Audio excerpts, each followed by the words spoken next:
This is Lisa from MobileTechReview, and this is the 2024 edition of the HP Spectre x360 14-inch.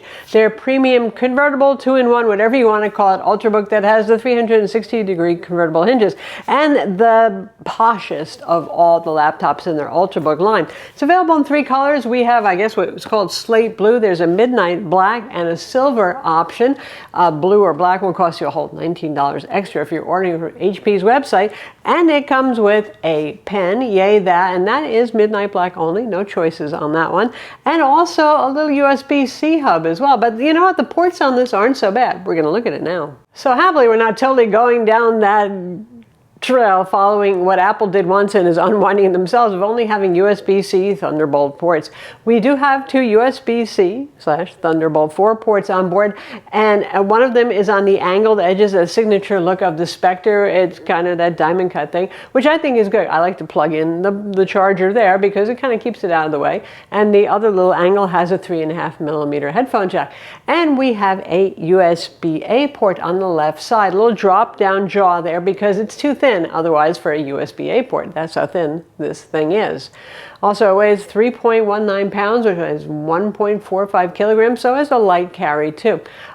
Nicely done as always. This is HP's most premium product. The pricing is not as bad as you might think, considering though. List price for the starting version is about $14.50 on HP's website at the moment. No sales going on there, and that's a Core i5, 16 gigs of RAM, a 512 gig SSD. What's always standard is the lovely 2.8K resolution OLED display that we're going to talk about some more, but really, really, really nice. And the pen is always included too. But you know, shop around. Like Best Buy right now has an even higher version of this with a Core i7, 16 gigs of RAM, a terabyte of storage, and Wi-Fi 7 for $1,230. So for something this premium, that's not bad. HP loaned us the top of the line model, which has 2 terabytes of storage, 32 gigs of RAM. You can actually go that high these days on an Ultrabook. And that one, list price on HP's website is $18.99. So yeah, but again, shop around. We have some links in the description to help you with that. This is Intel Meteor Lake 14th generation Ultrabook H-series CPU that can also be used in gaming laptops because it can be set to 28 watt or it can be set to 45 watts like it would be in a thin and light gaming laptop. Obviously here it's set to 28 watts. It's a performance CPU. Yes, it's generationally an improvement over 13th gen. Big architectural changes. You had the AI coprocessor on board, a modular chip design inside, which means that Intel can evolve this much more quickly. Really doesn't make much difference to you otherwise. But we do have Intel Arc integrated graphics, which is significantly more powerful than the integrated graphics that we saw before from Intel. So the graphics are more powerful. They're keeping up basically and matching what AMD can do with integrated graphics, which is to say it's good enough for playing casual games, older games. You know, it's not the joke of can it play Crysis. This is not going to be playing Cyberpunk 2027 at high settings and native resolution or something. It's not that level of GPU. It's still integrated graphics, but it's nice to see here, and it gives Photoshop a little oomph and video editing, you know, and honestly for casual video editing in Photoshop, this is more than enough power. Thermals and cooling are well managed here. I mean, it's a 14-inch Ultrabook, folks. It's not a gaming laptop. It's not going to fry the hair off your legs or something like that, but it does not get hot. It does not get loud. It runs a bit cooler than the competing Lenovo Yoga 9i from last year that we reviewed. But if you are looking for a bit more performance to a somewhat larger size, HP does make a 16-inch version of this, and you can even get it with NVIDIA RTX 4050 graphics. Still not a gaming laptop, but you get the idea. If you just need that little extra oomph for your Blender project or something like that. The real star of the show here is still not just the design and the build quality, which are always the thing with the Spectre. I mean, it's just darn pretty to look at. Anodized aluminum finish, all that sort of thing. Magnetically attaching pen attaches on the right side, also on the keyboard deck too. Pretty strong magnets, so you're not going to lose it. But the display, 2.8K resolution, no more 3:2 aspect ratio. Some of you will be sad about that. Back in the day when Microsoft Surface ruled, they kind of made people really love that 3:2 aspect ratio. But we're back down to 16:10. I'm okay with that because the footprint is less square, maybe less large to carry around, if you know what I mean there. And it's a lovely Samsung made, of course, OLED panel. It looks great. Let me tell you, you can run Windows HDR mode if you want. I personally like HP's software, which I don't get to say often about any manufacturer's software, but they give you controls if you turn on Windows HDR. You can choose between sRGB standard, P3, which is what we ran our tests at for our display analysis, or Adobe RGB, and then there's native, go wild, forget about your color accuracy gamut. HDR actually tends to reduce the gamut a bit if you turn that on, so that's something we didn't want to use to measure the display, and honestly it looks good without Windows HDR turned on, so nice that. The metrics on this are excellent, as you can see on screen. It is an OLED display, so it doesn't get super duper bright, alas, that's what mini LED is for, but a lot of people love OLED. I'm one of them as well. And one thing that HP has finally done, their Spectres were so glossy. It was just annoying. It was a mirror. Let me tell you, if you got a little celery in your teeth after lunch, you would be the first to know because you would see yourself.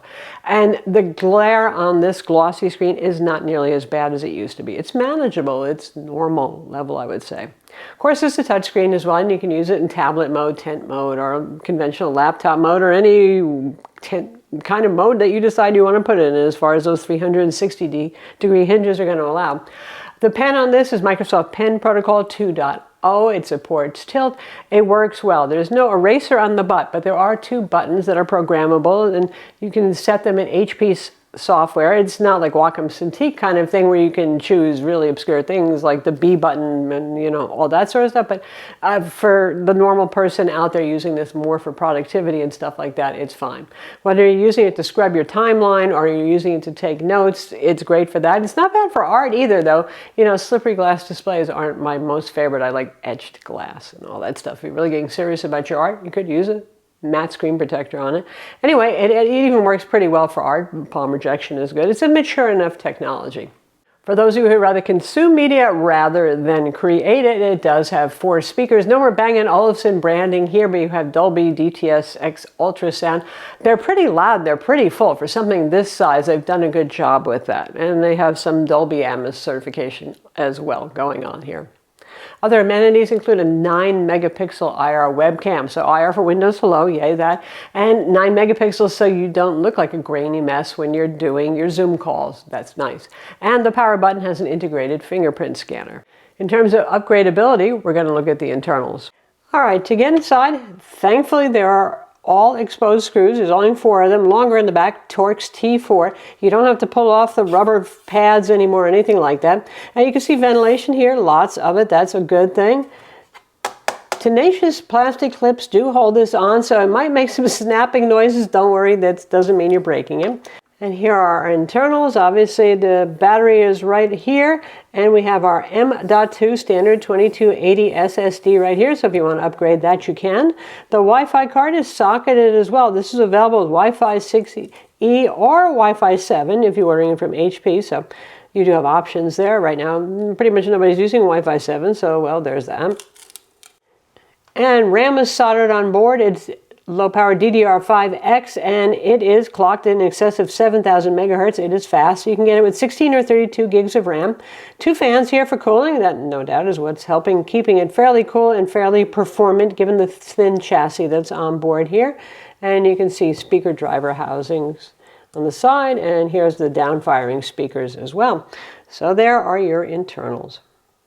So laptops with OLED displays usually don't have the best battery life unless you're displaying black all the time and those pixels are all turned off. You know, it's not great news, but this did pretty well. We have a 68 watt-hour battery, which is a decent enough capacity, a 65 watt USB-C fast charger on board, and with brightness set to 200 nits, which is perfectly usable indoors in an office environment, I managed, it was 6.5 to 7 hours of mixed use and productivity work. If you're going to be playing, you know, Skyrim or something like that, or doing Blender work, obviously it's going to be shorter, but those are also cases when you want more performance, so typically plugging it in where you get the max CPU and integrated GPU performance is going to be what you've got there.